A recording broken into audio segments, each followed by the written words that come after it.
Welcome to Frank on the Front Live, an audio file for audiophiles. Today is Monday, January 30th, 2023. I am your host, Mr. Franklin, and I wish to welcome all of you to my program. Welcome, welcome. Today is going to be a very interesting show, very informative health related topic tonight, this afternoon. And I wish that the content of this program will edify the ears and heart and mind of the listener. Today's topic: why cramming for an exam is harmful for your health. Now, first of all, what do you mean by cram? CRAM, cram.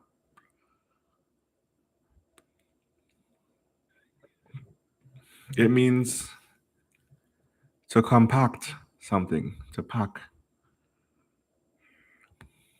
something in a compressed manner is to compact it. You can cram your fridge with food. You can cram your backpack with textbooks. And there are many people who don't like to study. They find everything else under the sun. They're on the phone. They're chit chatting with their friends. They're playing Xbox, video games, and they find everything else under the sun to do except study. And tomorrow is an exam.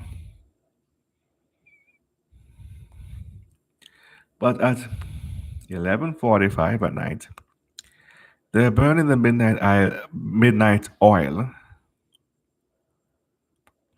They're burning the midnight oil, trying to cram their heads with with as much information as they possibly can, in hopes that they will pass the exam.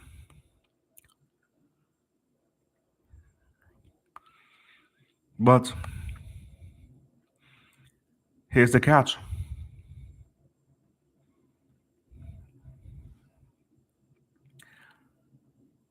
That only works for some people. Everybody is different. Some people's brains can cram for the exam. They drink some very hot black coffee, no sugar, no cream, and they burn the midnight oil, or try to, anyways. And they think the coffee will keep them up all night long so they could study.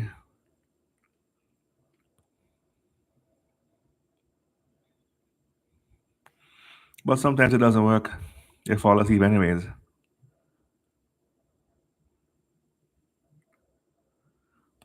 Sometimes your own internal sense of tiredness will override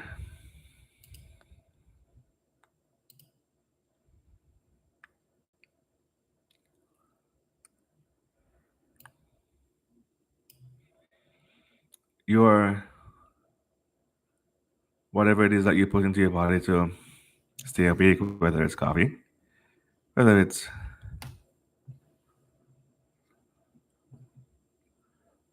Red Bull, Rockstar, whatever it is.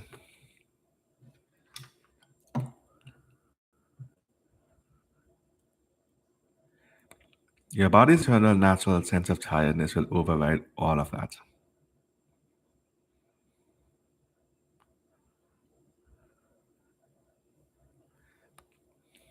And you will fall asleep anyways.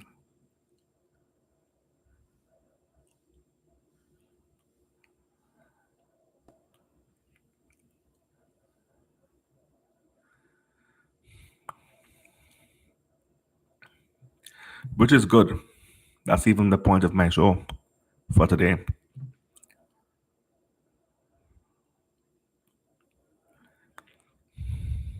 Obey your body. No exam, no degree is worth ruining your health over.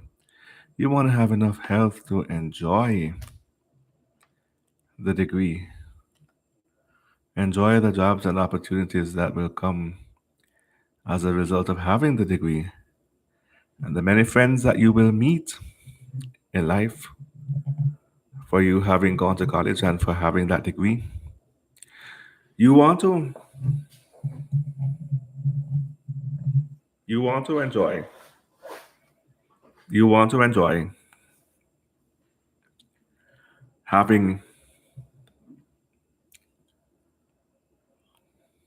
all the benefits that come with the hard work of you studying without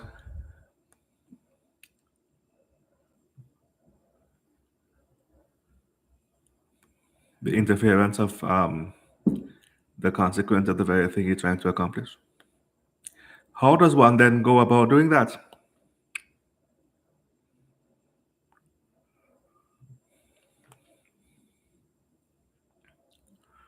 Right? So back to what I was saying earlier.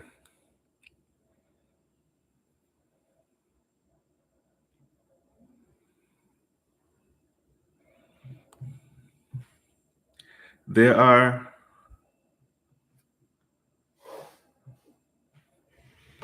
people who prefer doing everything else under the sun. They could have studied, they could have ended the phone call, they could have ended the Xbox game or postponed it until they were on holiday. And they could have studied at 2, 3 in the afternoon, 11 in the morning. But they chose instead to socialize.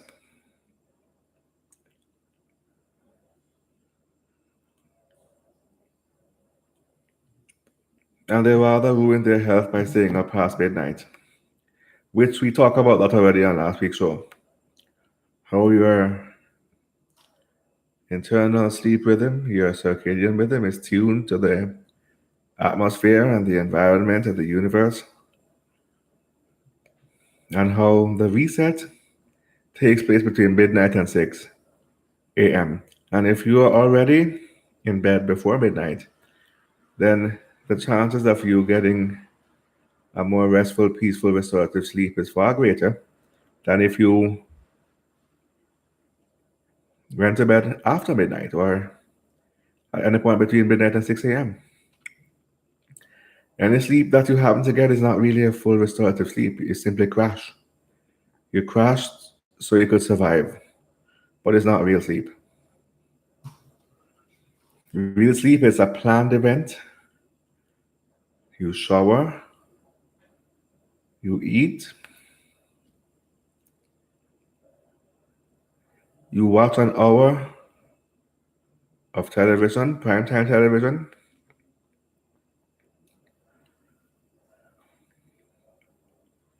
then you get into bed. What's going on with Podbean today? Because I'm recording from both Anchor. I'm recording from both YouTube and Podbean. The Podbean app keeps closing. So anyhow, I'm reopening it one more time. But as I was saying before, any sleep you get after midnight is a matter of you simply crashing. A planned event, you shower, eat, watch television for maybe an hour or so.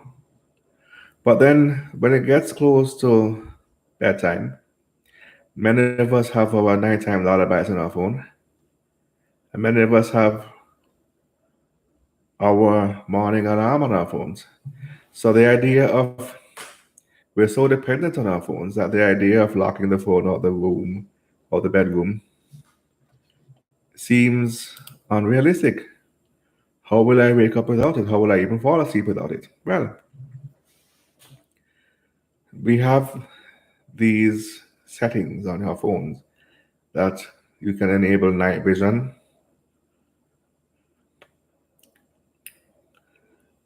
You can go on black mode or dark mode for night. Switch off your ringtone. Put the phone on airplane mode or do not disturb. And you could even grayscale your screen so it blocks all of the plasma from getting into your eyes and convincing you that it's morning. So you actually fall asleep more naturally.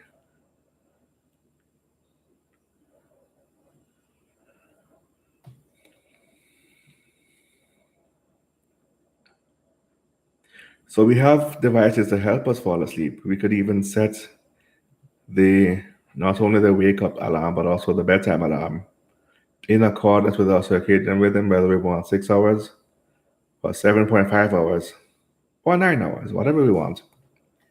And we can even decide what day of the week we can get 6.5, or I should say 6 hours, and what day versus what day of the week we could get 7.5 hours versus what days of the week we can get 9 hours.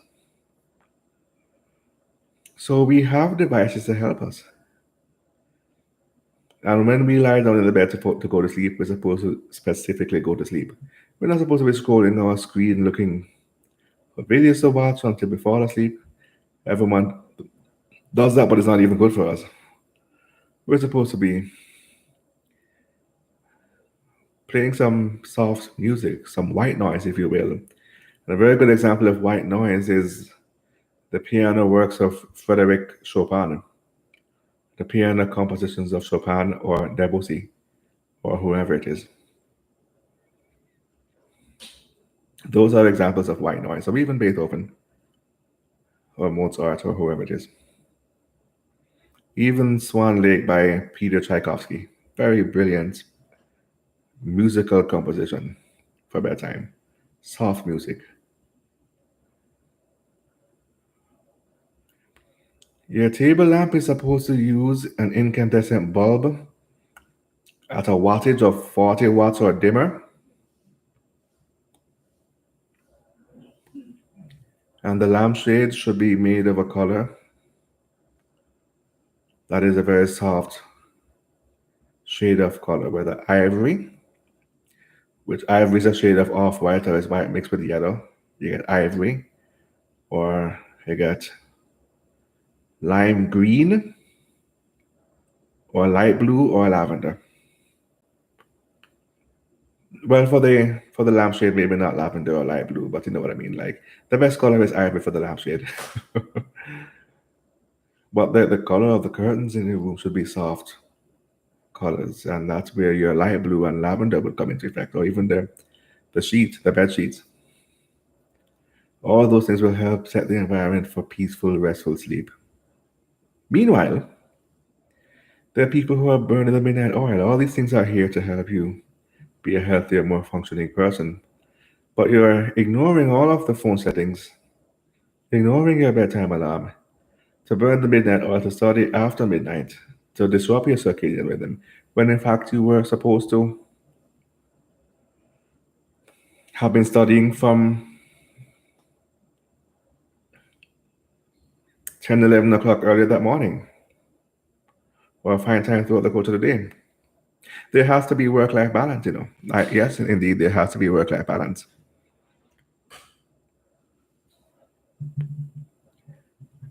One has to find the time. I understand that people are busy. Some people are in school, but they have day jobs and they have children at home and they're single parents and all these things. And life gets in the way. There are bills and all these things. Life gets in the way. But you have to find time to study.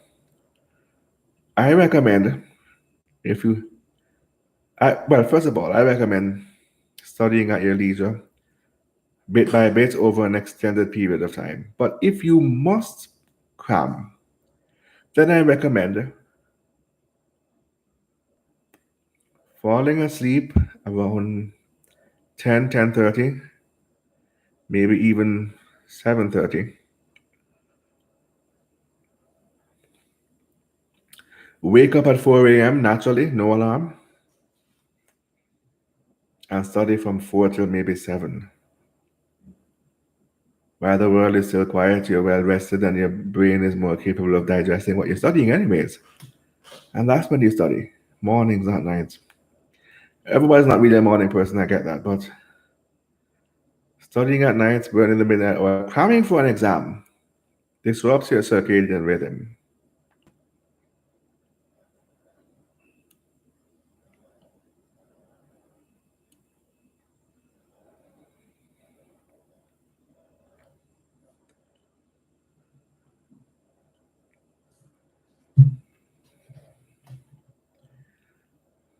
But once again, that's up to you if you wish to cram for an exam, because the solution is not to cram for an exam. The solution is to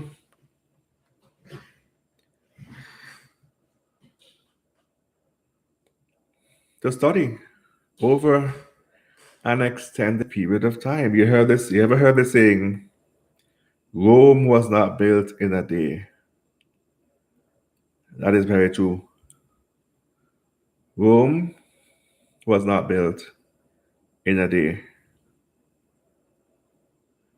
Is absolutely correct. So then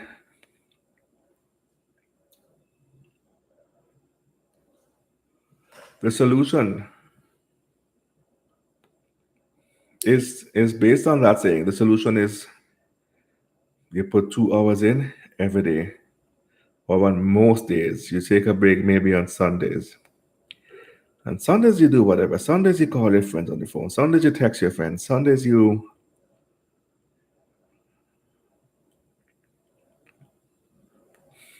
play Xbox. Sundays are the days you maybe watch all the videos you want. So here's what I would do. 2 days a week, Wednesday and Sunday, you take the day off. But Monday, Tuesday, Thursday, Friday, Saturday, 5 days,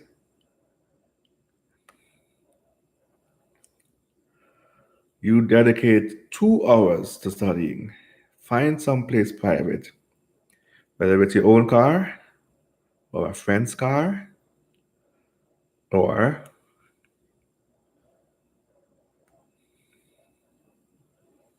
a friend's house, or something. And I recommend having different study groups. I recommend having a study group where you can study together, share ideas together, whether at the library or wherever it is, or at the house of a friend or something, or even in the privacy of your own home, using Zoom or whatever it is, and form a study group so you could all win this together. That's how I would study. 2 hours a day, preferably in the mornings.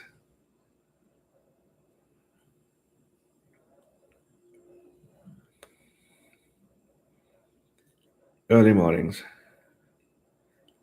If you're not a morning person, then maybe 11:30 in the mornings. From 10 till 12, you study for 2 hours.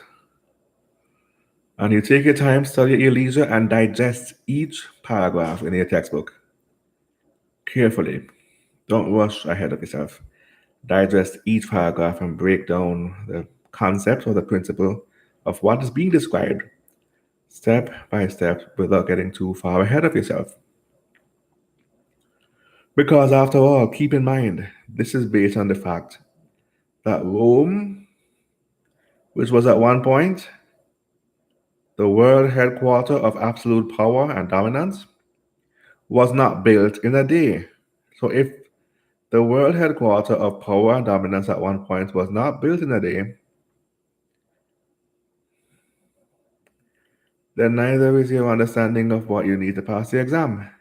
And there are also study guides based on the standard school curriculum or college curriculum that you're majoring in.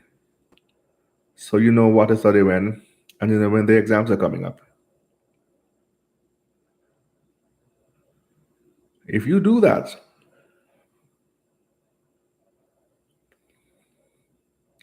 especially at the college level where you dropped a whole bunch of subjects as irrelevant to your career path, and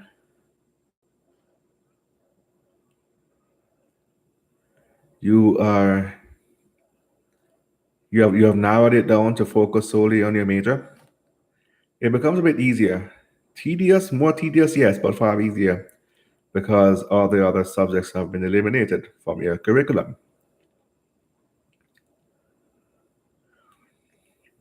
So if what you're studying is journalism, then all you have to focus on is journalism. Math and science and physics and all these things are not relevant to you. The study of musical engineering is not relevant to you. Only your journalism is, or whatever it is that you're studying. Law, medicine, whatever it is.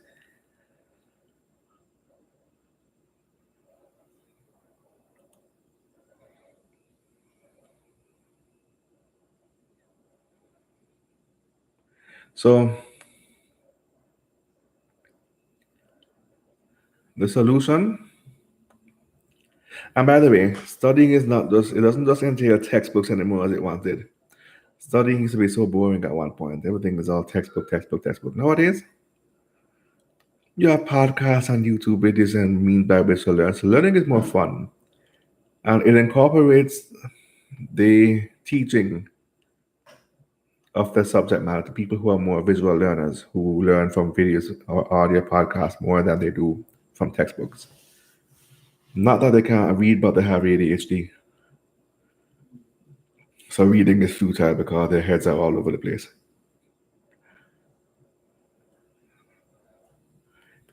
And because of the anxiety of ADHD, one must be disciplined in remembering that Rome was not built in a day. So let's examine and pick apart the current subject matter, today's passage, now, before we get to the other stuff later. Because Rome was not built in a day. And in a sense, this particular podcast episode is kind of directed towards teaching people with ADHD how to study without feeling crammed or overwhelmed. It's really geared towards them.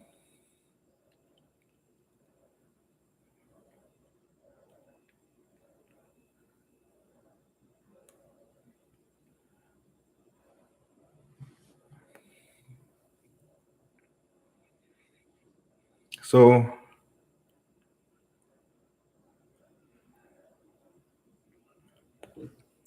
here, several things are different than they once were to help make studying easier or more fun. We have YouTube videos, we have podcasts, audio podcasts, like this one. We have, and then we have the standard textbooks that we are all too familiar with.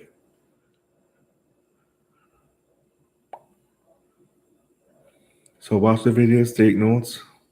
People are more visual learners, they're more fun. Take notes and then discuss the subject matter of what you studied in your study group. Study groups are very important. We can win this thing together. Whatever you do, remember the study group. Remember your support system. Never neglect that. And with that said, we take a break right here. And when we come back, we will be um, further discussing the matter and hopefully take some of your calls here on this program. And I hope you join me then. Keep it locked on Frank and Upfront.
Okay, welcome back to Frank on the Front Live and Audio File for Audiophiles. This week's topic: why cramming for an exam is harmful for your health.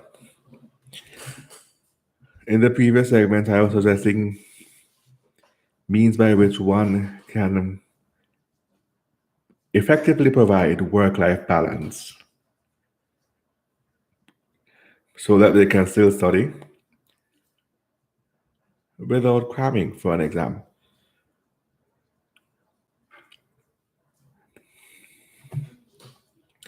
In this segment, I'll tell you actually why it's bad for your health. I already touched on the fact that it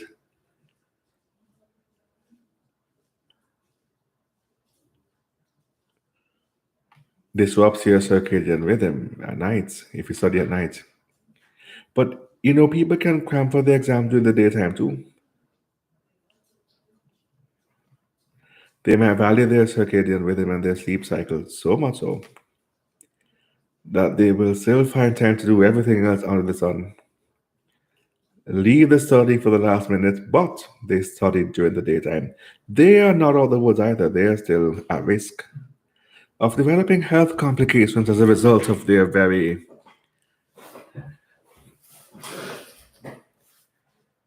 risky studying method. And one of those health complications is hypertension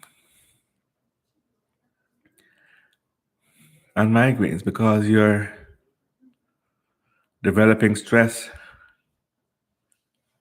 excessive amounts of stress, regardless.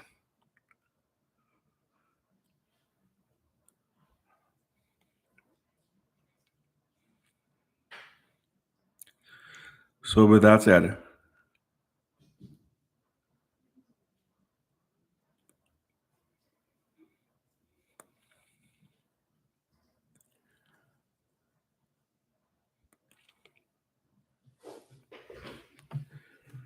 with you developing excessive amounts of stress, you will trigger migraines, hypertension,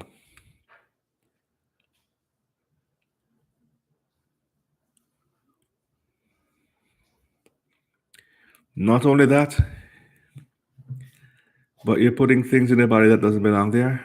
Some people use coffee or Red Bull or Rockstar and all these energy drinks, sports drinks that's full of sugar and caffeine that's not even good for you that will lead to a crash.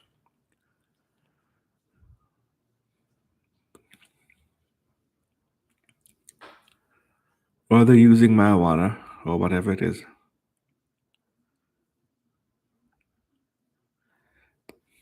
to help them study because they want that good job when they get their degree. And there's nothing wrong with that. Now, me personally, I chose not to go to college. I think that school is a scam. It's just extensive amounts of job training for 4 years. It doesn't change what's in your heart. It doesn't change your morality. You have people who go to college who have big degrees and big names and big titles under their name, and they're still a dunce. It's either they're dunce or they're more of a bankrupt. Like, for example, right now, and by the way, we have a new guest in the live studio. So, Anointed El Caris, welcome to Frank on the Front Live. Welcome, welcome. We're talking about why cramming for an exam is harmful for your health. All right, and so right now in the news in Jamaica, there is a very big controversy surrounding the sprint legend Usain Bolt, where there's a company called SSL, an investment firm, where one of their employees robbed Usain Bolt's account of millions of dollars, if not billions, and transferred his accounts to a dead end link down in St. Lucia in another country. And similar to that is the attorney at law, Jennifer Mesado, who scammed the reggae dancehall singer Movado of millions of dollars when he gave her the money, allegedly, to build his dream house, and she robbed him. So, if a college degree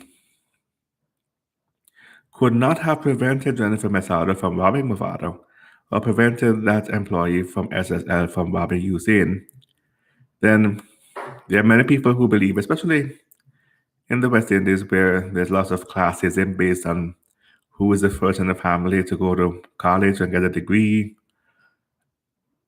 There's plenty of misguided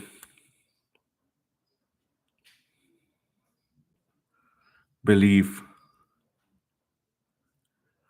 that somehow a college degree is capable of canonizing you and making you saintly. It's either going to make you smart overnight or it's going to canonize you, and nothing could be further from the truth.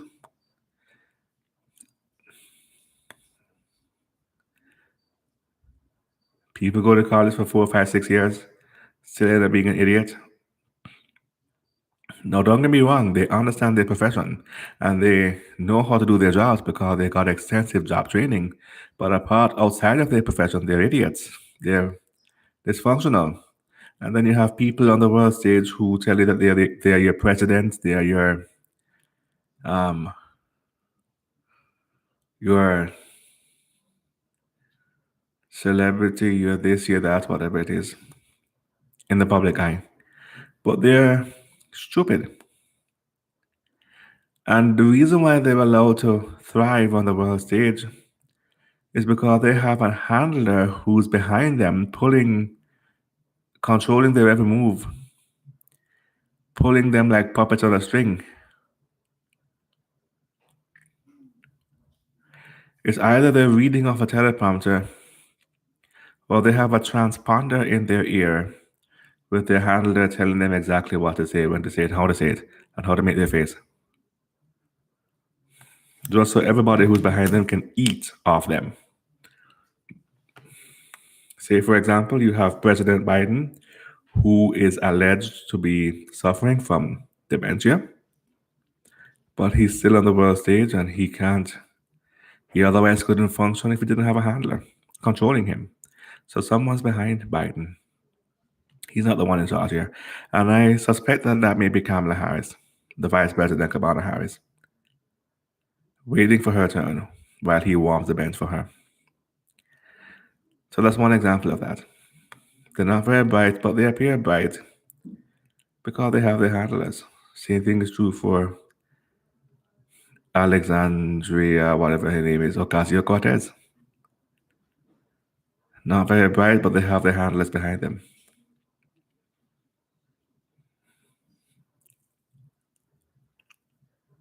And that's why they appear to be thriving and everything appears to be under control. But they're puppets. They're not the ones running the show, they're puppets.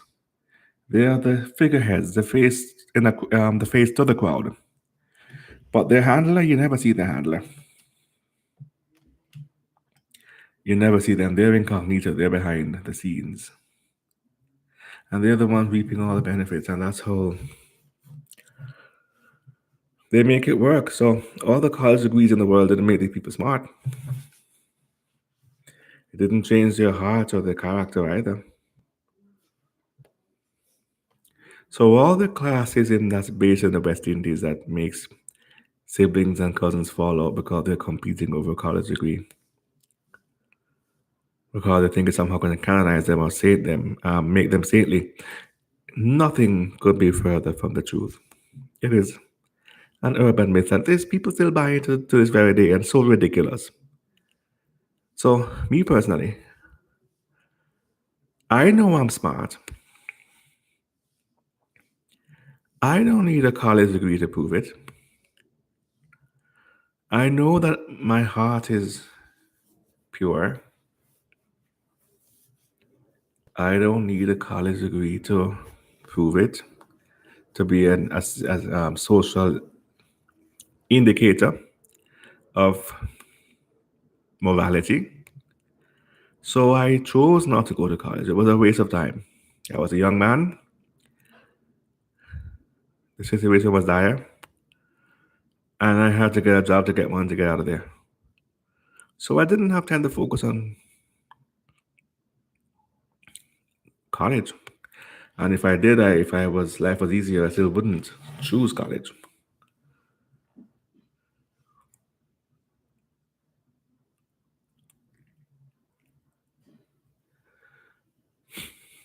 because life being easier doesn't change the fact that college is a waste of time. And you can still get by in the world without going to college. But, and in fact, there are many professions in which you could practice without going to college. If anything, all you need is an 18-month course where you get a certificate or you're certified and that's your profession right there. There are only some professions that require you having a college degree. And being a medical doctor is one of them. Being an attorney at law is another one. Being an engineer is another one.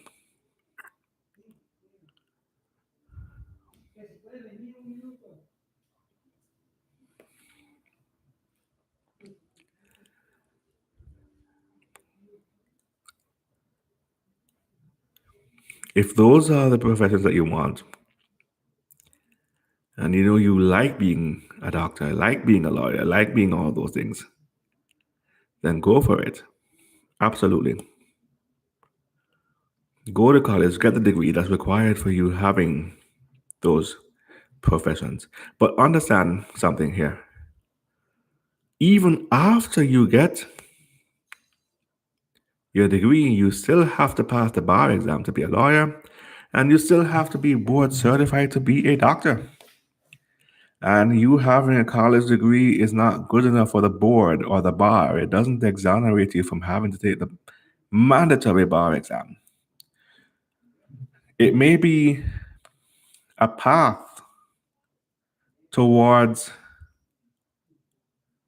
Okay, Caps have entered the live studio. Caps, welcome. How are you doing today? Um, it might be the entry point that welcomes you. Oh, that's very good to hear. I'm also great.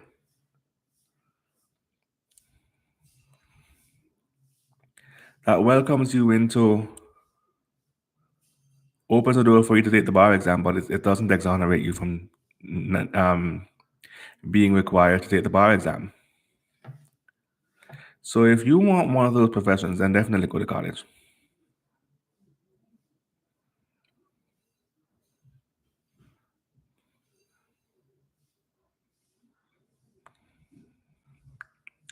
But if it's any other profession besides any of those, you can make it work without a college degree. So think about whether it's worth it for you to go to college, get a degree, do all the coursework, all the studying, only to realize you didn't need it in the first place. It wasn't necessary. And not only that, think about the kind of profession you're going into and what it entails. For example, being a lawyer requires lots of homework. Sometimes you take your cases home and do homework. So if you don't like homework, if you like being free outside of work, you may want to rethink that, but don't stop on my account. And being a doctor sometimes requires you being on the floor all day on your feet, walking around. You feel like sitting behind a desk. Thank you for sharing the show, Caps. Thank you. I appreciate that very much. If you want to call the show, now is a good time. Caller, you're live on air. Welcome to Fan Up Front Live.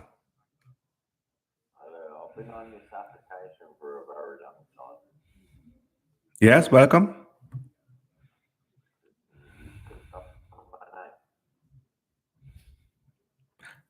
I'm sorry I didn't hear you.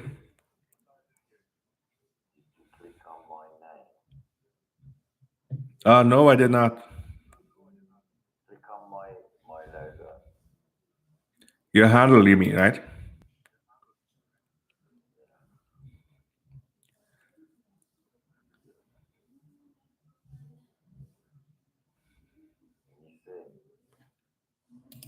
Hold on just a moment.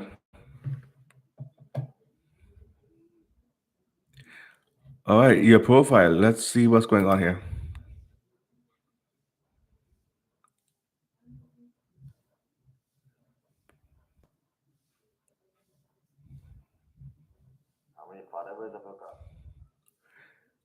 You have 1,300 followers.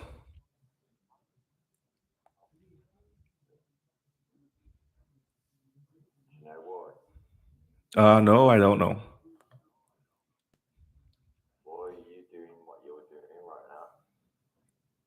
I am hosting a podcast episode.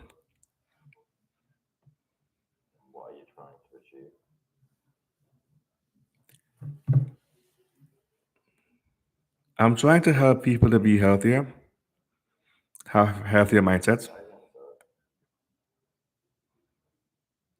Say what now?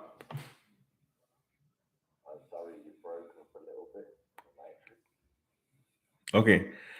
I am saying I realize I have a very unique worldview, so I'm trying to put my thought process out there in hopes of encouraging others to have healthier mindsets, practice healthier lifestyle choices.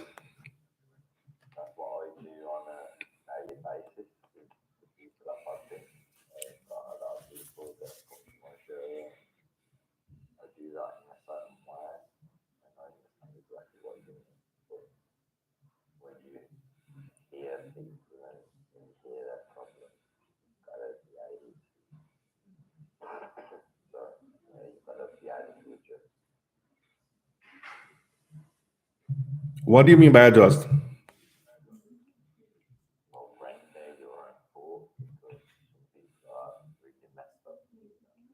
Hmm.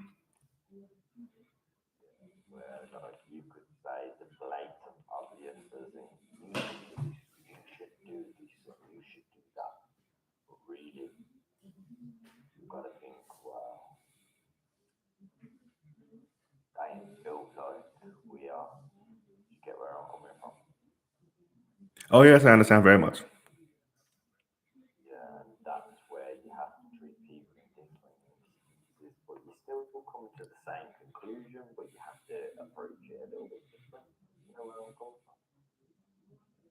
I think I understand.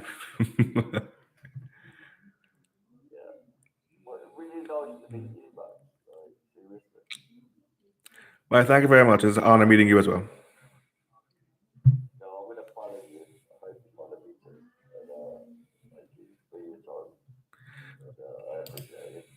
What? Oh, that sounds awesome. Yes, I am here every Monday afternoon.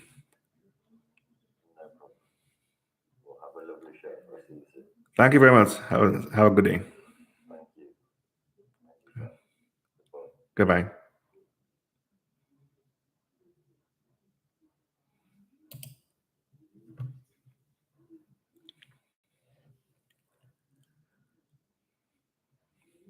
All right. Thank you for calling the show, Caps. I followed your show.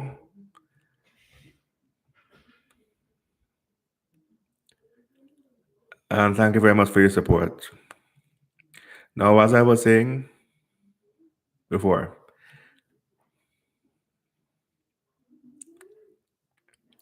the people, but I seem to have lost my train of thought. I was talking about whether or not going to college is necessary. If one, I was talking about some of the pros and cons of being a lawyer or a doctor. If one doesn't like being on their feet all day, walking around, seeing patients in different rooms, then they might want to rethink whether or not they should be a doctor. But don't quit school or college or your dreams on my account. Same with being a lawyer as well. If you like homework, rethink whether being a lawyer is something that's meant for you because there are other professions that would fit your lifestyle choice that you could thrive more effectively in. Think about whether cramming for an exam at the risk of ruining your health is worth it to earn a profession for which you will not be happy.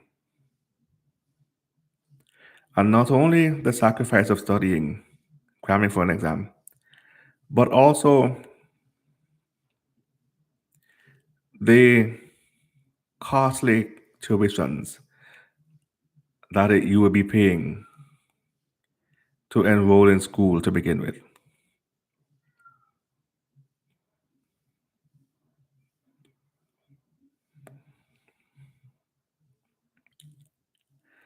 Think about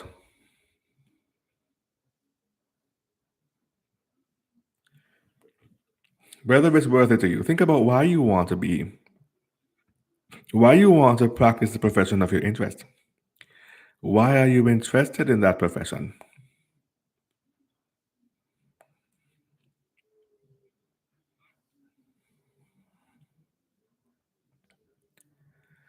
Are you doing it to compete with a sibling or a childhood neighbor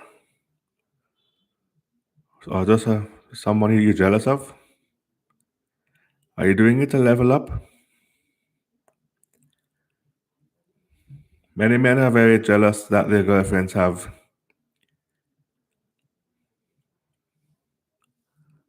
um, prominent professions and that she earns more money than him.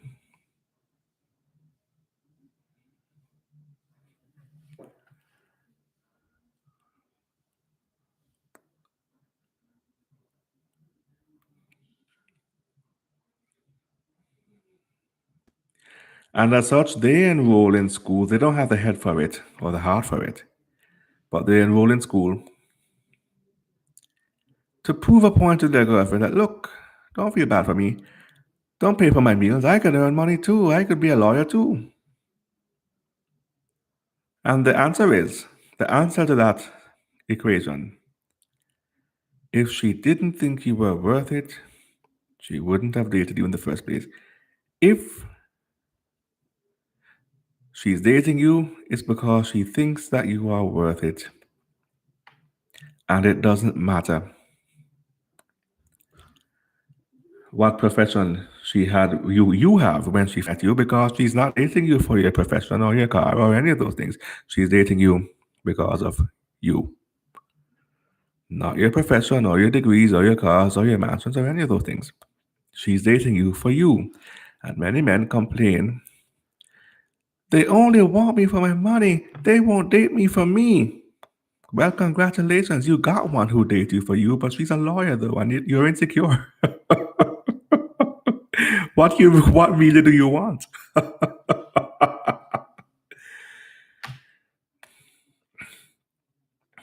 And so you enroll. Your girlfriend becomes a competition, and you enroll in school without having the head or even the heart for it to compete with her so you can feel worthwhile. So, what would you rather have, a gold digger who doesn't love you or a lawyer who loves you and doesn't care what kind of profession you have because she loves you for you, but you feel insecure?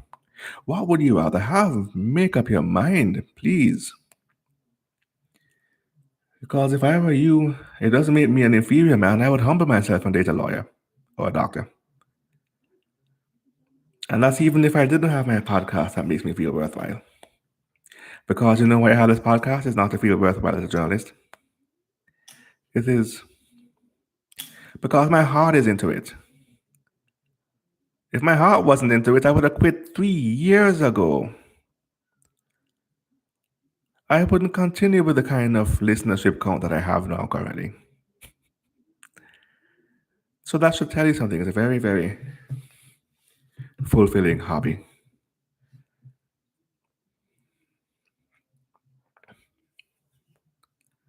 Very fulfilling. My heart is into it. And if I didn't have it and get the fulfillment that I get from it, I would humble myself and still date the lawyer or the doctor regardless.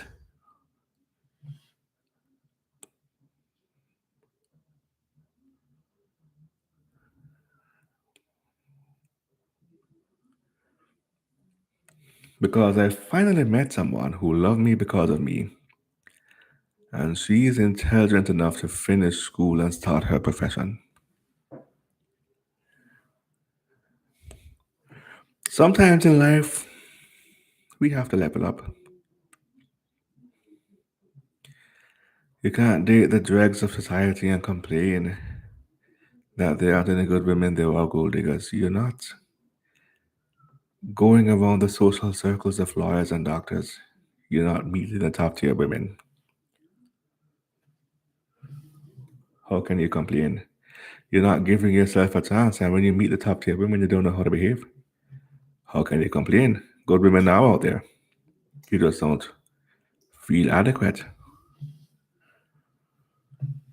A truly good woman will help you, but your pride often gets in the way. Come on, brethren. Come on now.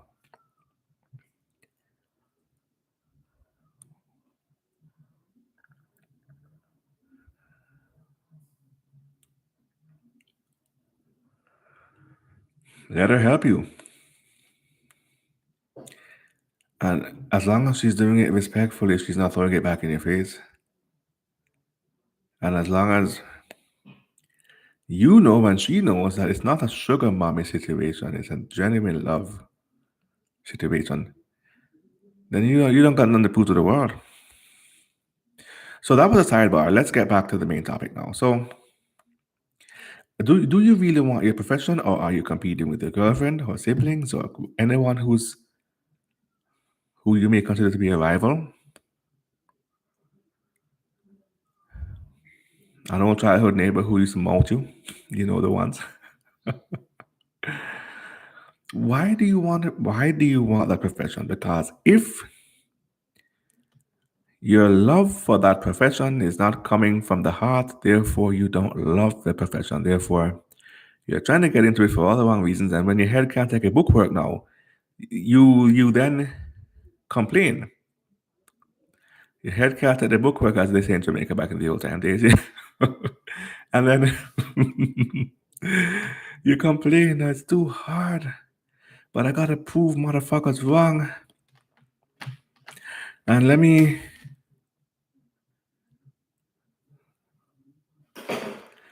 let me stick it out even though I can't handle it. Let me cram for the exam. Let me burn a midnight oil and throw off my circadian. Let me eat all the wrong kind of foods. Let me stress myself out. Let me drink coffee. I don't even like coffee. Let me drink coffee. Don't even like it. Let me drink.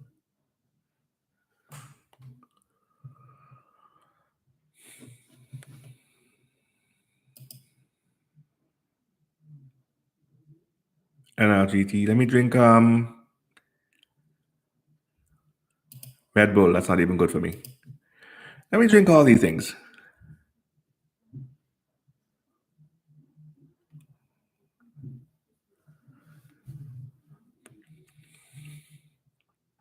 Let me put myself at risk of getting a migraine or hypertension or something of that sort. Chronic hypertension, chronic migraines. Migraines that sometimes go on 3, 4 days in a row, and all the aspirins doesn't help me. Let me poison my body and my bloodstream with aspirins. That's not going to help me during a 3-day migraine marathon. Just to prove motherfuckers wrong, when in fact you could have chosen a profession that is more suited to your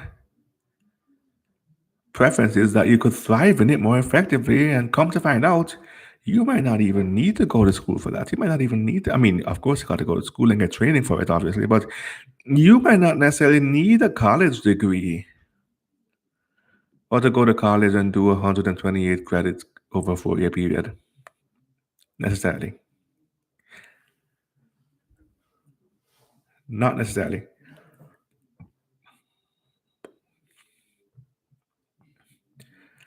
Are you getting into it for all the right reasons or all the wrong reasons?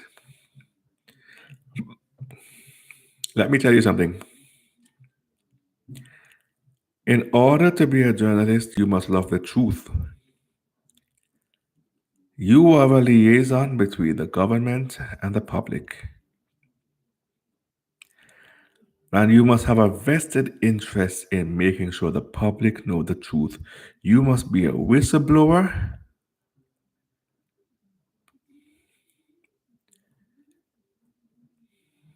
and you must not care who likes or who doesn't like you. You're doing it for the people and you're doing it for the truth.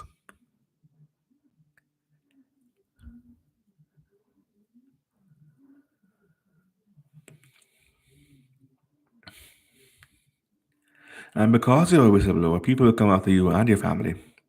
So you got to make sure that your family is safe, or you make sure you don't have no family. Don't start having kids until after you retire and move somewhere safe. And then maybe if you're going to work for the rest of your life, you may not necessarily have kids. You may not have kids necessarily. You may it may be such that you never have kids, I should say. If you don't care about the truth, journalism is not meant for you. You are reporting on facts that may be hidden from the public for the benefit of the public. You're reporting and exposing on those facts. Reporting on those facts and exposing those facts for the well-being of the public at your own detriment. Oftentimes, people want to kill you. People want to sue you for libel, sue you, and all these things. You will earn many enemies. It's not a bed of roses. You must make up your mind that you don't care about being loved or hated, and you don't care about anything but preserving the truth. And you must make up your mind to be able to handle a very difficult life. Okay, that's journalism. That's probably the hardest part. Lawyer, being an attorney at law. You must have a love for justice. Journalists have a love for truth. Lawyers have a love for justice, or at least they should.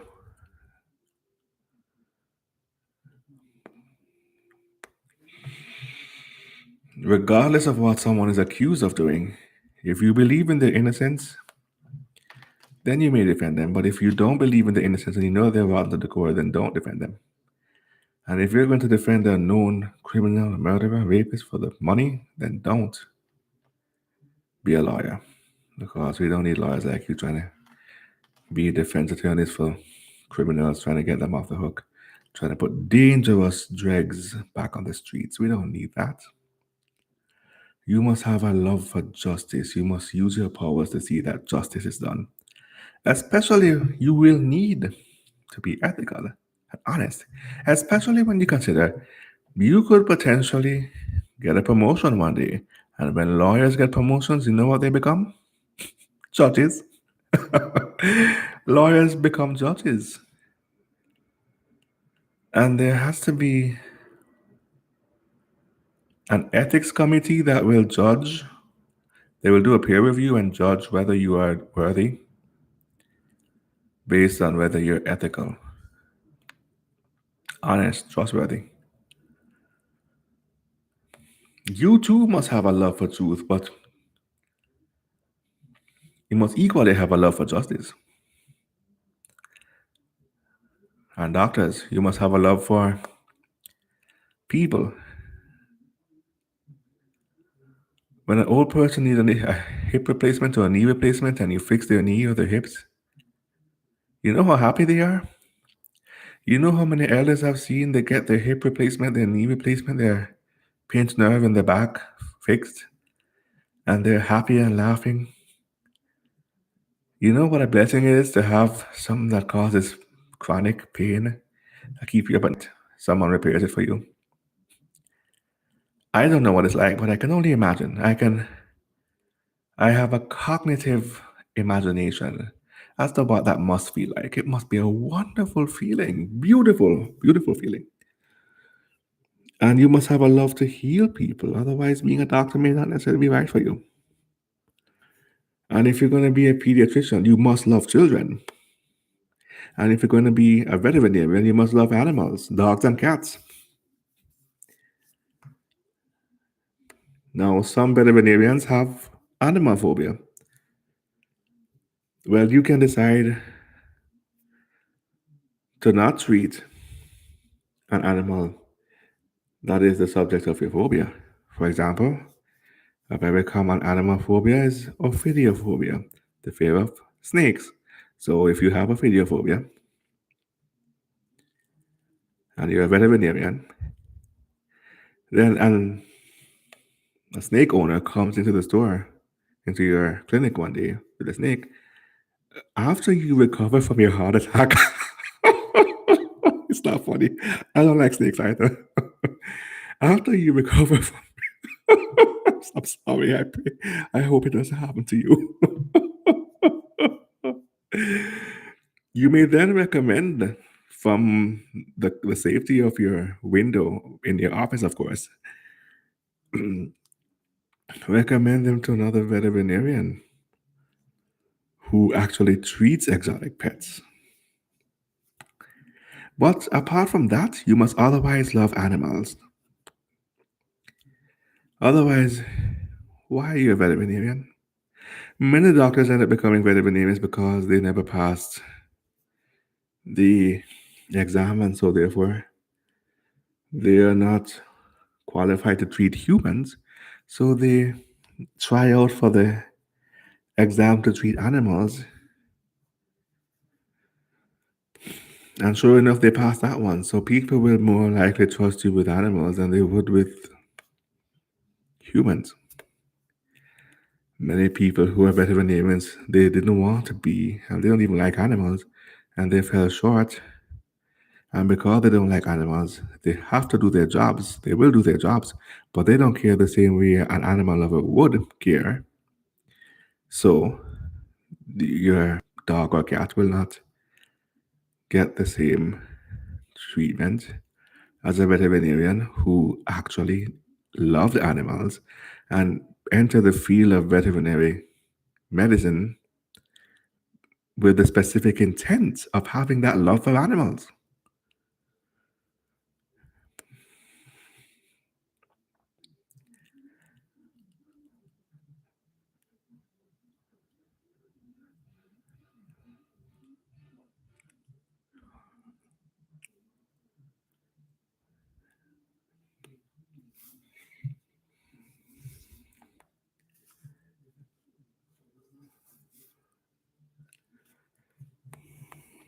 You're gonna do your job and go home. And you're not gonna handle them with the same level of care, especially seeing as how you don't care. You don't even like animals. You want to be a doctor so bad, and that's the best you could do. So you end up being a veterinarian, which is the equivalent of a spinal surgeon who didn't pass the bar exam, who end up settling for the profession of being a chiropractor instead because he just couldn't pass the bar exam to be a spinal surgeon. It's almost similar, almost. So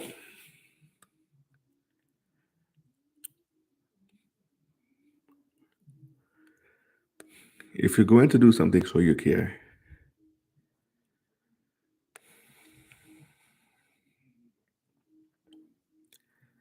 And don't waste your time or your parents' tuition money on a profession you don't care about. Make sure your head can handle the studying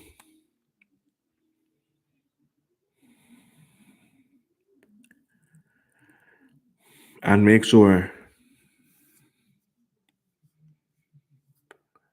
that is something you like to do. And don't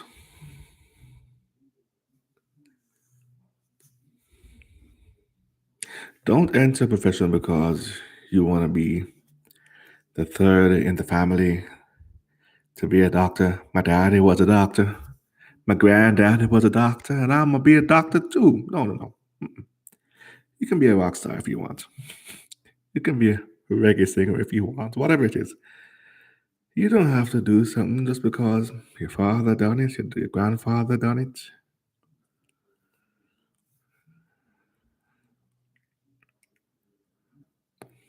You want to be the next in line to do it too. The next in the long line of doctors in your family. You don't want to break the curse. Every seventh son of a seventh son is a doctor. Some will be one too. No. What if it's just not your calling?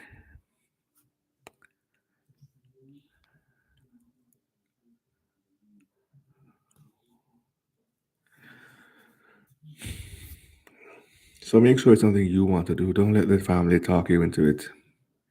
Because when you fail the exam because it's just not meant for you, they're gonna blame you for wasting their tuition money on a profession you don't want. When all you had to do was stand up to them from day one and be like, look, I don't want to be a doctor. I don't want to be a lawyer. I just don't care about those things.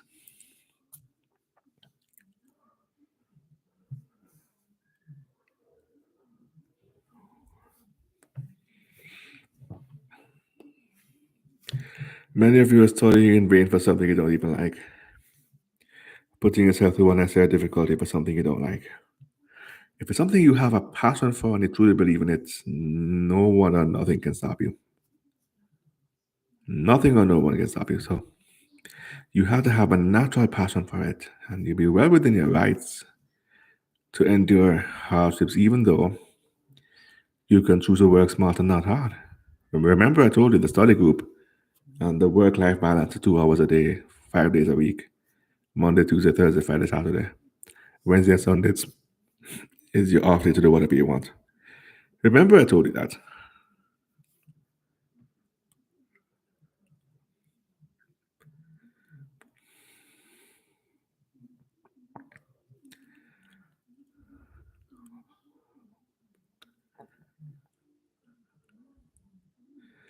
So you can choose to work smart,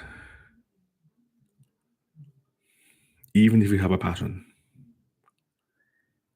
But if not, and you are willing to endure whatever it takes to make your dreams come true and you have that passion, then please, a herd of wild buffaloes can't stop you under those circumstances. A herd of wild buffaloes cannot stop you under those circumstances.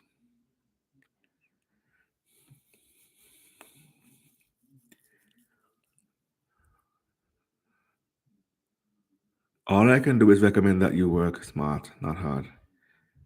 Still avoid unnecessary, undue hardship, regardless.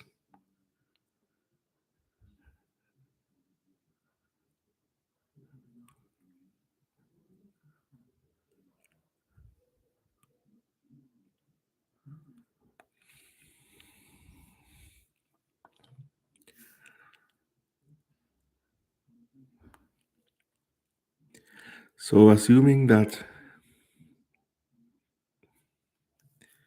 you have a natural drive and passion for it, no one talk you into it, you're not trying to live up to anybody else's expectation, you're not trying to prove anybody wrong, assuming that's the case.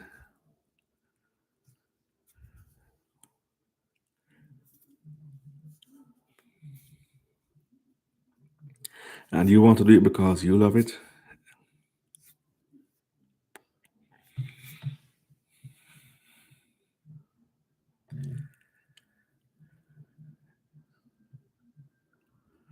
life is messy. How do you remember to work smart and not hard when life gets in the way? We take a break right here, and when we come back, we'll be getting into the final segment of this program. And I hope you'll join me then. Keep it locked on Frank Up Front.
Welcome back to Frank and Upfront Live. This week's topic: why cramming for an exam is harmful for your health.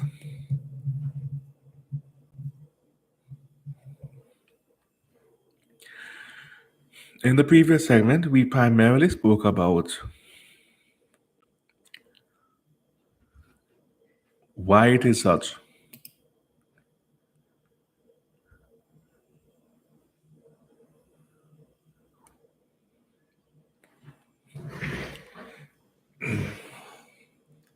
that one should carefully consider their career path.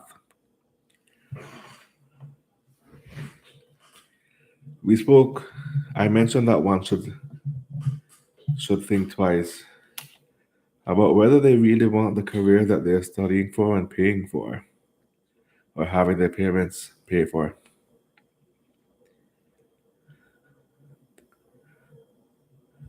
I spoke about the fact that many people choose their professions based on social pressure from friends, neighbors, relatives, parents, school, church.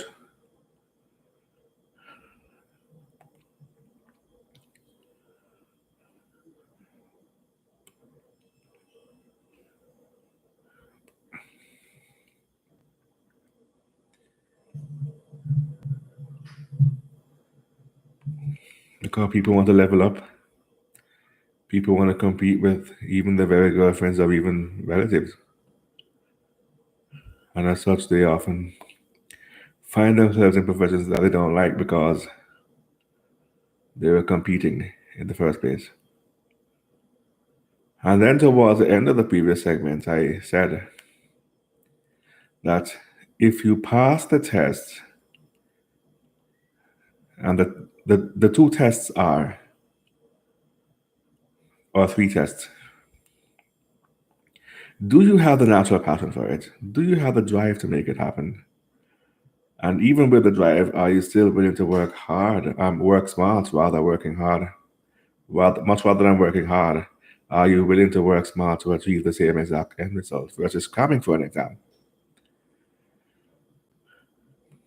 And that if you check off all of the above, life gets in the way. Many people are going back to college in their 30s when they are single parents and they have kids and they have jobs and they have bills. They're not idling on the phone or the Xbox like when they were 19. They have real responsibilities in their 30s or 40s. And they're single parents and they have three kids.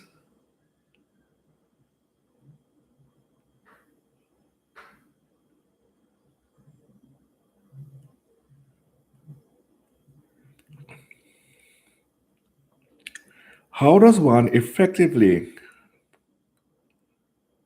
handle work life balance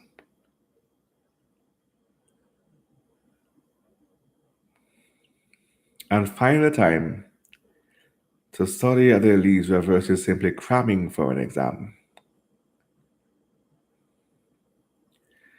In this segment, we hope to take your calls here on this program, and the rules for calling the show: do not ramble on and on. Stick to the topic to the best of your abilities. We have 30 minutes more in the show, so if you could get 5 minutes each, we could fit, let me see, 5 minutes each, we could fit 6 calls in there. Right? 6 calls. Try not to ramble on needlessly. Stick to the topic at hand, and so we can give other callers a chance before the program ends. And no offensive, racist comments, sexist comments, weight-related comments. Nothing. No personal attacks. No libel.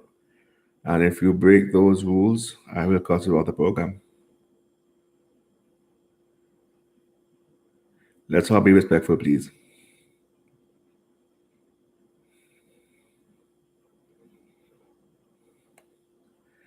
And while we wait for callers to join the show, Let me ask you a question. When you cram for an exam, so in comparing cramming for an exam to studying at your leisure, when you cram for an exam, do you remember what you study the very next day? Or don't you remember?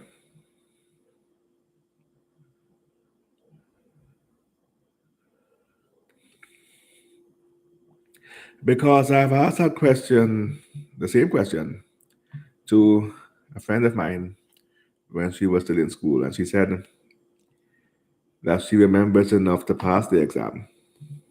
And then I said, "Well, do you remember the lesson after you pass the exam?" And she's like, "No." I'm like, "Oh, well, I didn't think so. I didn't think you would. I thought you would say no." Um,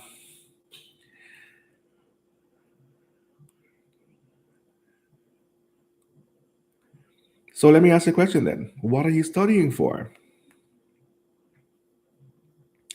Are you studying for your own personal knowledge, whether or not that knowledge is needed to pass an exam? Or are you studying to pass an exam with no regard to your personal knowledge and curiosity?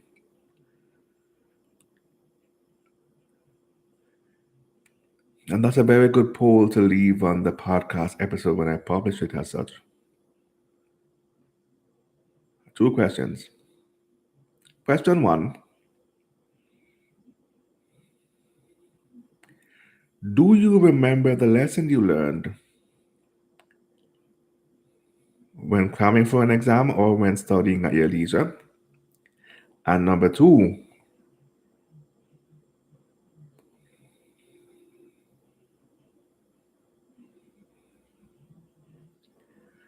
do you study to satisfy your own personal curiosity or to satisfy the standards of the college to pass an exam to get a career? Because what is the point, especially something like being a doctor where people are putting their trust in you to heal them? It's a life and death situation, and they're putting their trust in you to either heal them or kill them or fuck them up permanently. And for people to put their trust in you just so you could, when in fact they might not be aware that you were simply studying to pass an exam and that you were cramming for an exam. So healthy study habits also translate over not only into you passing an exam, but also into you being into the character of you being trustworthy enough for your customers, the very customers who will put money in your pockets when you start your career, to put their trust in you in the first place. Because if you didn't properly study, you're not properly trained, especially something like being a doctor. You're not properly trained if you didn't properly study. But I guess that's why they have residencies and internship, because they know that during the first 4 years, you want to drink and party and get laid and all the wonderful trappings of a healthy, robust college experience, campus life. They know that. So they know that you cram for the exam, just to pass an exam. So when you pass the first 4 years and you get your bachelor's um, in medicine, then comes your residency and your internship, and that is where you really get trained in medicine.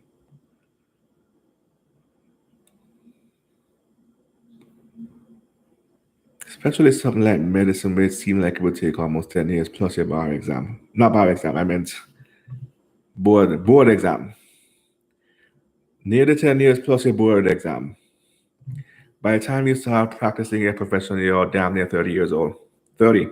30!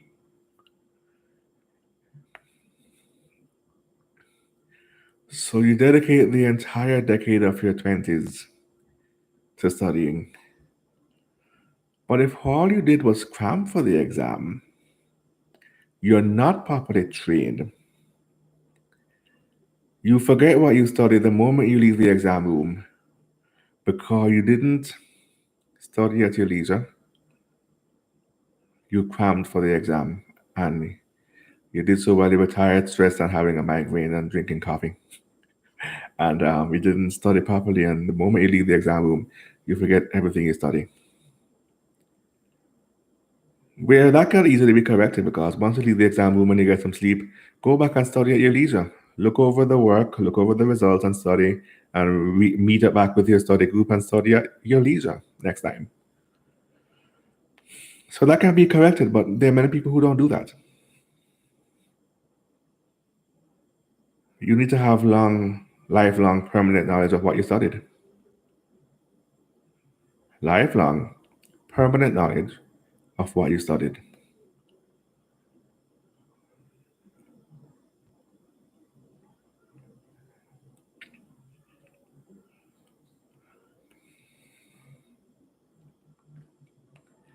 And cramming for an exam will not allow you to do that in the same space. And if you neglect your studies after the exam, like most people do, then you will not gain the personal knowledge for your own benefit. No, you won't. So you will not be the best practitioner within your profession.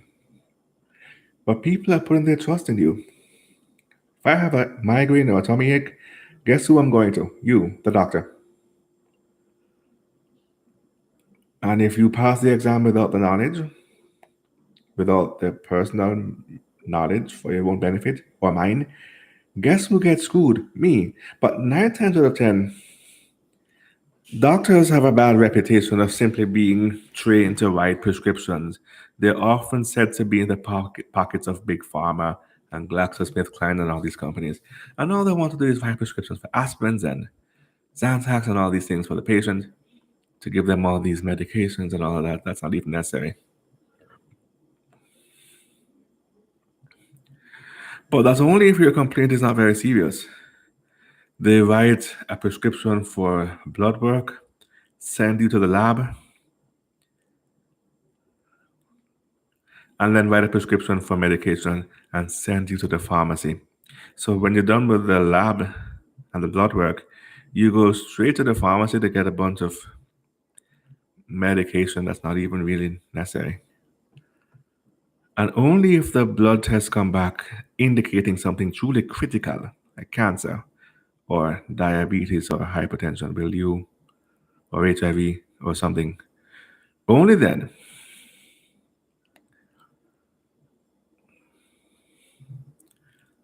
does it really become critical. And that is when what you studied will truly be tested.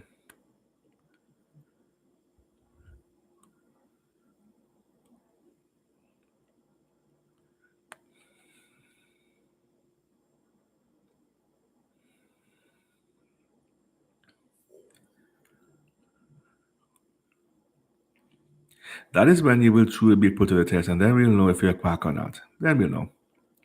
But it's really easy to put on a stethoscope and listen to their breathing and inspect the tonsils or the gag reflex at the back of your throat, whatever they call that, larynx.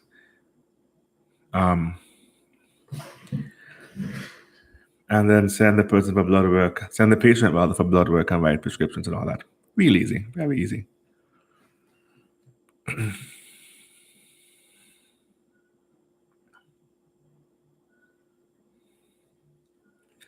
But when the blood work come back with something critical, then that doctor, probably he's going to be a GP or a PCP, as they call them nowadays. They used to call them GP at one point. They used to call them general practitioner or GP. Now they call them PCP, primary care provider. I guess he's not a specialist, so his particular medical studies didn't go too in depth.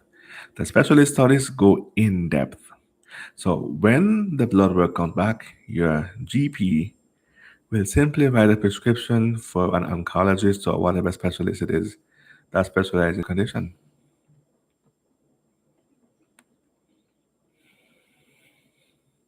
Now, when you go to that specialist now, if that specialist had crammed for the exam and didn't retain the knowledge for his own benefit or yours, then you might be in risky hands. But then again, maybe not, because once again, after you pass the exam and you get your bachelor's at the end of 4 years, your studies don't end. That is where your residency and your internship takes place. That's how you get practically trained on actual human bodies and not just mannequins or dolls. So that's why residencies and internships take place, because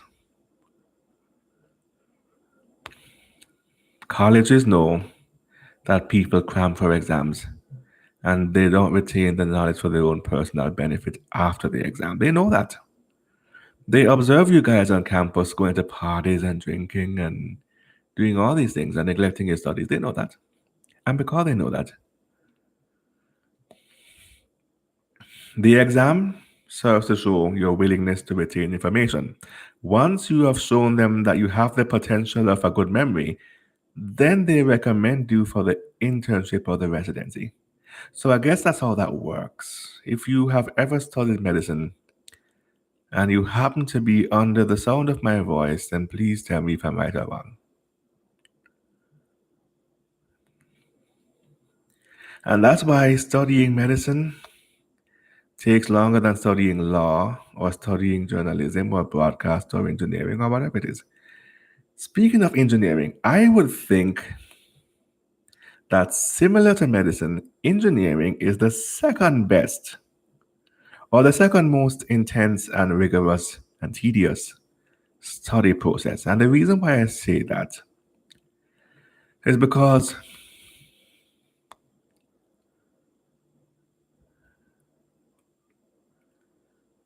what you study could also affect people's lives as well.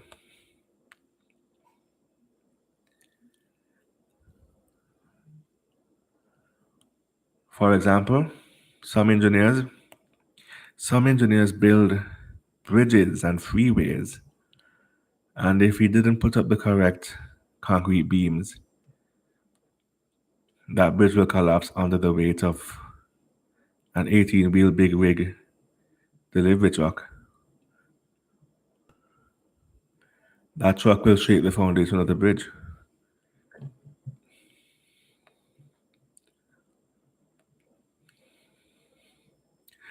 and will compromise the lives of everybody on the bridge and under the bridge, especially these big, massive freeways here in California that the exit ramp kind of goes around and go under and come back around and curls around the other way to get back on the other freeway.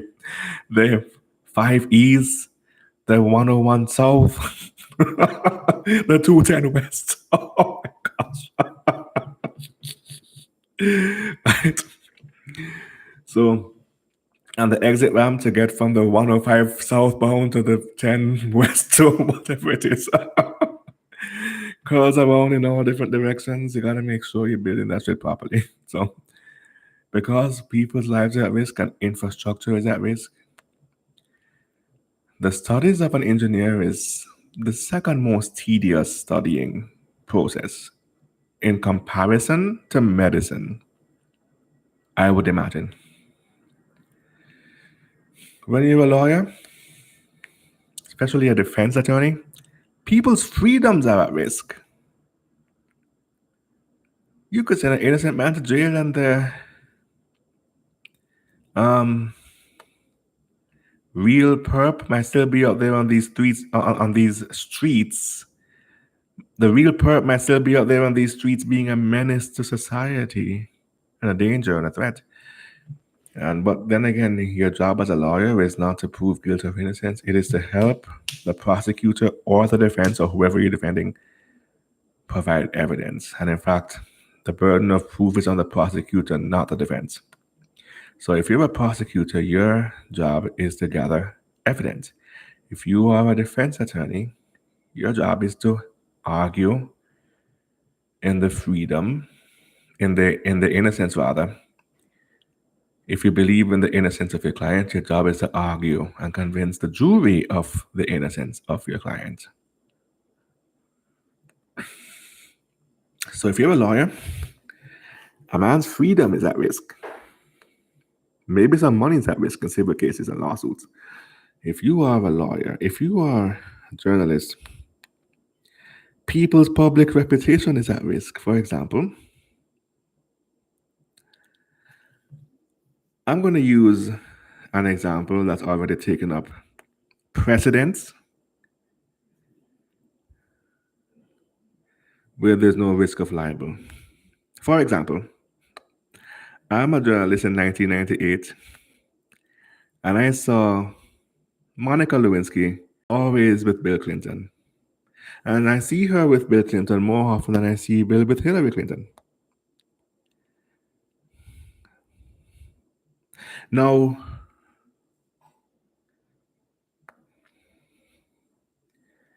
I assume that they're having an affair, but if I'm unprofessional, I'm going to say, did you know that Bill Clinton is cheating on his wife and having an affair with Monica Lewinsky? Meanwhile, until the scandal breaks out, I otherwise have no evidence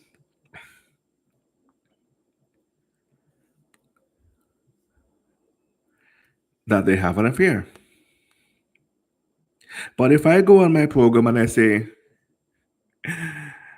Bill Clinton, the president, is cheating on his wife and he's having an affair with his intern, Monica Lewinsky, and there's no proof of that, guess what happens? When in fact, if I want to make reference to what I suspect, instead of saying the president is definitely having an affair with his intern, I can simply say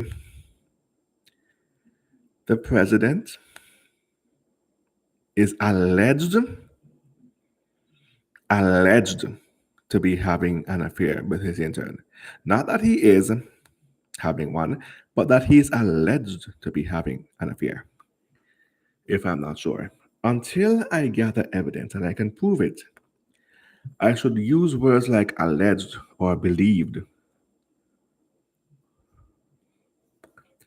Because the reputation of public figures and businessmen and politicians are at risk. And even some private sector businessmen who are not in the public eye, their reputation and their profits are at risk. So if I'm an accountant, people's money is at risk. If I'm a lawyer, a man's freedom is at risk, or a woman's freedom. Or people's money if it's a civil lawsuit. If I'm a journalist, people's public reputation is at risk and therefore their money is at risk. Because this thing called cancel culture, where people will boycott your business if they think that you're mixed up in shady dealings.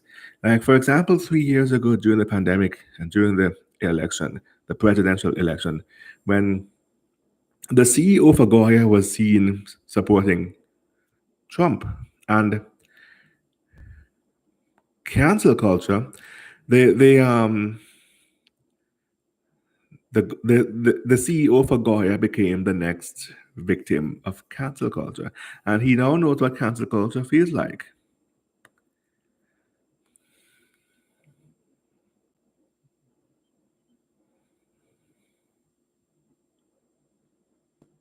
So because of cancel culture,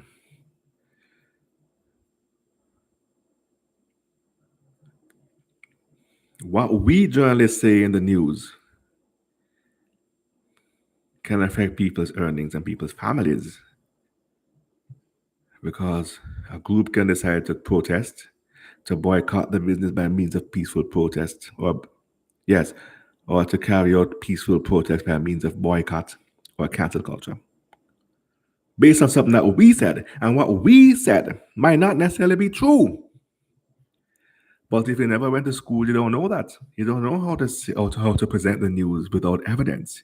You don't know that you should use words like alleged or allegations, or it is believed, or it has been cited or reported that so and so was seen in the dark alley at 10 o'clock on a rainy night on the night of the 16th. Right? So if we report on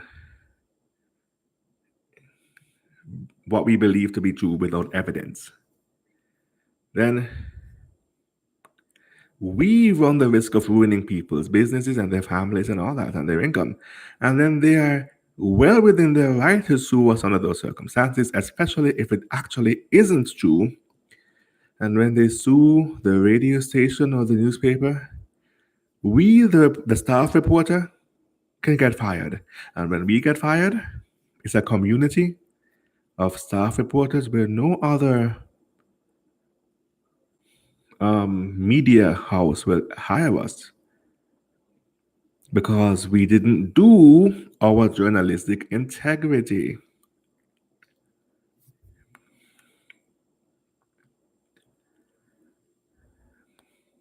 So we have to be very careful in how we talk about people, especially their private personal business that has nothing to do with the public eye. That's not even a public business to begin with. We have to be very careful in how we talk about people's personal lives. And if we don't have all the evidence, then we must use words like alleged, or it is believed, or eyewitnesses report that they saw so and so, or they saw someone who resembles so and so, until actual evidence come to light. And even then, we still have to be somewhat careful, but at least we can speak about the topic. At least we can then speak about the topic more freely with evidence than we would have been able to without. So once again, to recap, if you're an accountant, people's money is at risk and your reputation is at risk. If you're a lawyer, people's money and freedoms are at risk. If you're a journalist, people's reputation and money are at risk. If you are a doctor, people's lives are at risk. But if you're an engineer, people's lives are also at risk and infrastructure is at risk. Especially if you're building skyscrapers and freeways and bridges and airports and planes and all those things.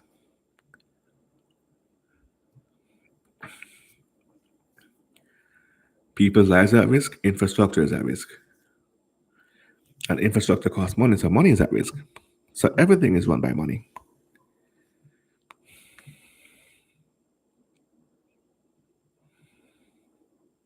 If you're a school teacher, the confidence of the child to believe in himself is at risk. And I've seen this happen before, so this is not unprecedented. So you have a teacher who favors one child over the other and will boost the child that she favors. And that child that the teacher favors could be a bully who bullied the quiet child who no one likes, including the teacher. And that teacher will gaslight the victim or target and tell them that they're not being bullied, it's all in their head.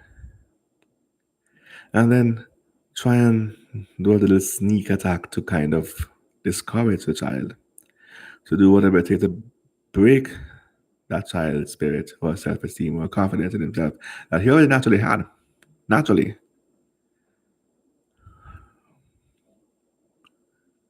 Naturally had that.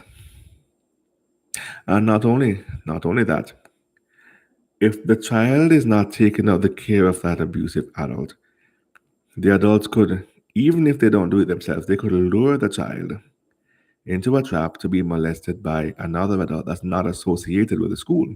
So that adult from outside the school could be a graduate from the school or a relative or a neighbor of the teacher.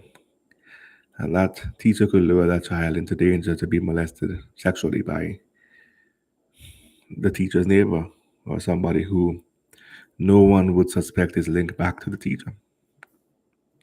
Anything to break that child's confidence. So, when you're a school teacher,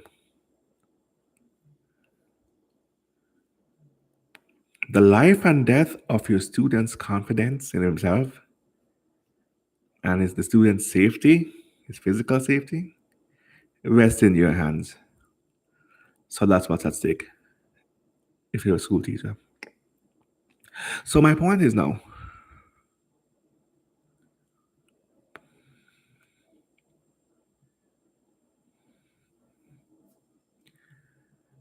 school teachers, accountants, lawyers, and journalists tend to receive less mandatory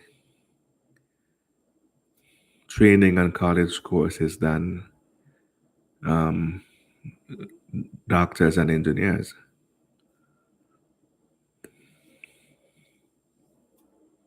They require more, but wherever they are lacking when they cram for the exam, they make up for it in their residency and their internship. And they may not call it residency when you're dealing with engineering.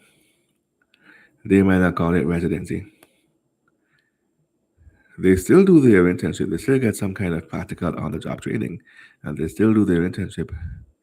But I don't think they have residency. There's no mention of that. And there's certainly no bar or board certified. They might be board certified. I have to do more research and come back with the answer at some point in the future. Um,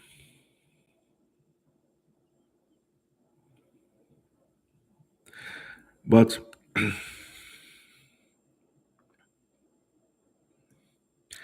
I know for certain that they do have extensive practical on the job training outside of their college courses, and that the college course only qualifies them for their internship by them proving themselves capable of remembering and reciting what they study.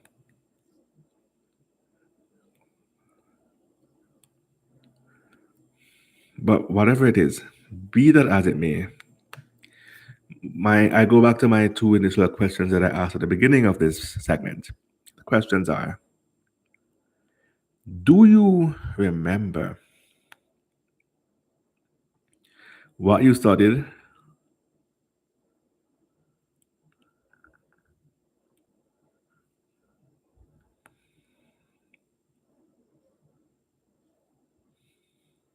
After you pass the exam? You remember what you studied after you pass the exam, and even if you, whether you do or you don't, did you study to pass the exam, or for the benefit of your own personal curiosity and knowledge gaining? Hmm? And not only that,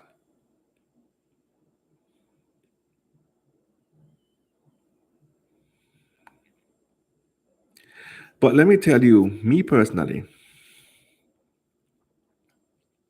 I can't cram for an exam. So this is coming from the perspective of somebody who hates cramming for the exam, can't cram for the exam, can't cram for any exam.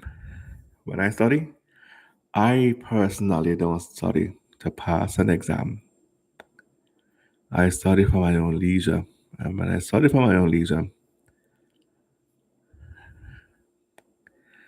it would have to be something that interests me. And when I study for my leisure, and because I am naturally interested as well,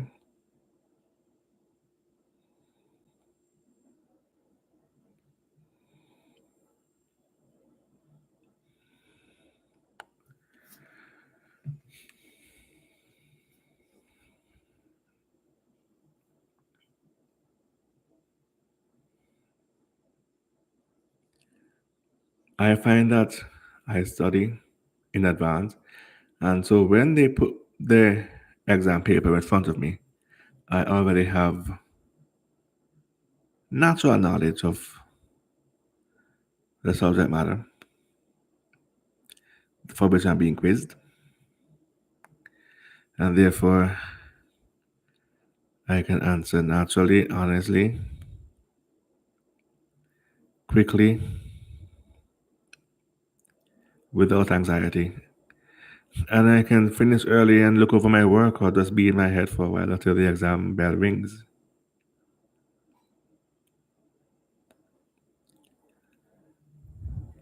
I can just relax for a while while I look over my work and make sure I have everything correct. because I already studied the subject matter. And the only way that doesn't work is if they give you what they call a pop quiz, and they don't examine you in accordance with the standard school bloody hell, a standard school curriculum, and they switch it up on you and give you a pop quiz instead.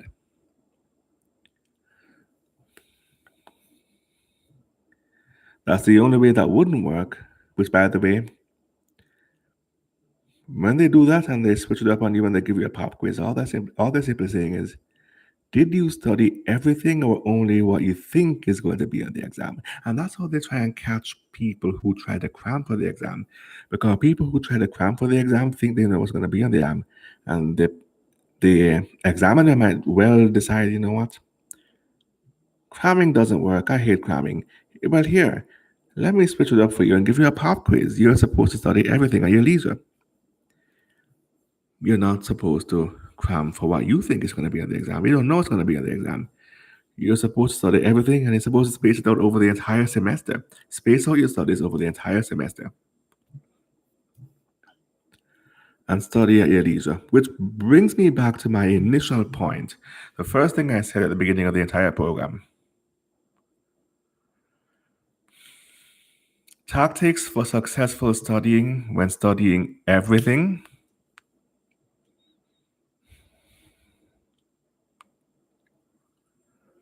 is to have work-life balance and have your support group.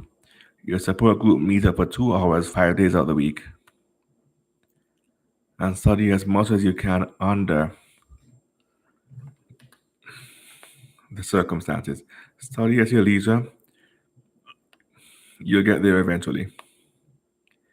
Now, when you do that, you're not rushing, you're not nervous, you're not anxious. And if anything, you probably finish studying the coursework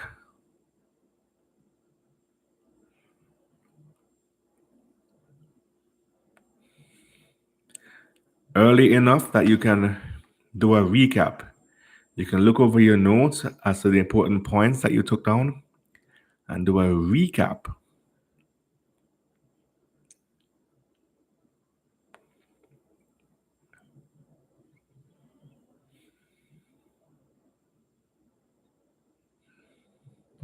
A recap of the important points of everything that you study to refresh your memory so that when the exam comes around, you still freshly remember that which you studied all the way back in September, all the way back at the beginning of the semester, whenever that may be, so that nothing catches you off guard. When you study at your leisure, you pace yourself and you have a support group and you're taking notes of the key important points in your study modules, you will finish studying the entire module early enough that you have a couple of days, maybe a week or so, to recap the important points.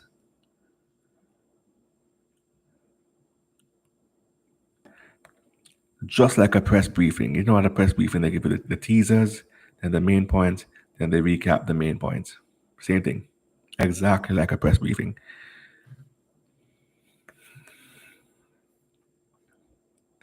Or like a news report. They give you the teasers. So if news reports are read like that, then imagine a press briefing. They give you the teasers, then the main points, then the recap of the main points towards the end to make sure you remember. Same thing. If anybody knows how to write a study module, it would probably be a news anchor or a journalist because we know how to do press briefings.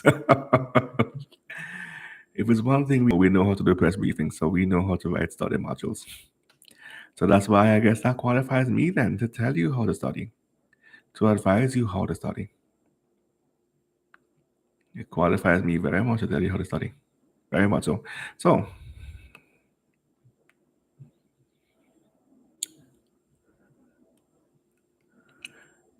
and then not only that,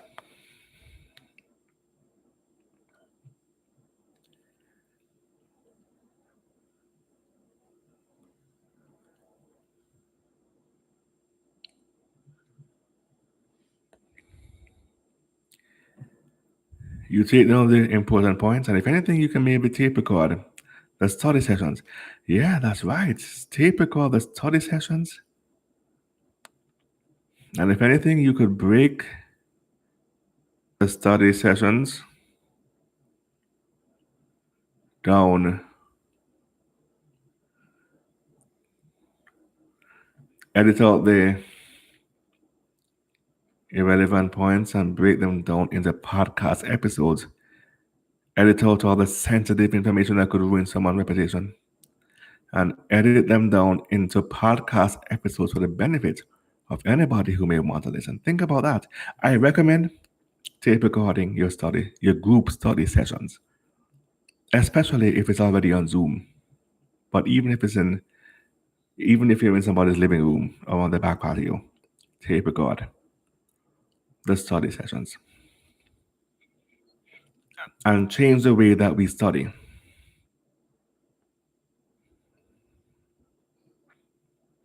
All right, so it seems that we're out of time for today. That brings us to the end of Frank on the Front Live, an audio file for audio files. Thank you for joining us. Thank you, Caps, for calling the program. And I wish to have more callers coming up in future episodes. Next week's topic: love is the answer, but what is the question? Do join me then. I am Mr. Franklin. This has been Frank and Upfront.